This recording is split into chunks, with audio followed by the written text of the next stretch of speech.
Tila naging boxing ring ang harapan ng bakery nito sa Pedro Hills sa Maynila. Pati damit ng isa sa mga lalaki, napunit pa.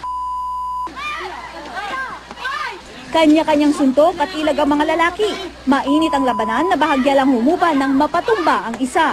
Ang mga sangkot sa suntukan, isang customer at isang tauhan ng panaderya.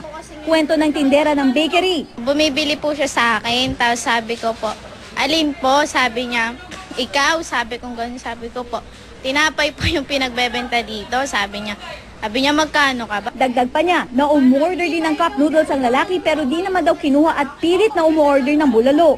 Yun nga lang, wala naman daw silang tindang bulalo. Matapos daw nito ay nagwala na raw ang lalaki. Kaya napilitan ng isa sa mga tauhan ng panaderya na sumaklolo hanggang sa magkasuntukan na sila ng customer. Pero depensa ng customer, di raw siya nagwawala. Gusto lamang niya sana kumain ng bulalo. Totoong bulalo at hindi cup noodles na bulalo flavor. Gusto ko lang malaman, ang order ko ay bulalo. Bakit ako bibigyan cup noodles? Bakit ko babayaran yung cup noodles?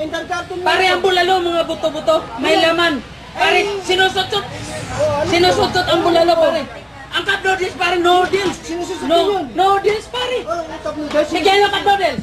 Saan yung po iba? Bigyan yung cup noodles ko kung paano nasusutin yung cup noodles. Dumating din ang mga barangay tanod para patigilin si Jong sa pagwawala. Ngunit nagpupumiglas pa rin ang lalaki at ayaw sumama. Ang dahilan, wala raw kasi ang kanyang ina. Kailangan kong tawag ng pamilya ko! Di naglaon ay naisama rin siya sa kanilang barangay. Pagpapahingan lang muna namin. Tapos kung may reklamo, di pablatter namin o kung may complaint siya. Sabi naman niya kanina, hindi raw siya magreklamo at antayin na lang niya daw na siyang ireklamo. Katrina Son, GMA News.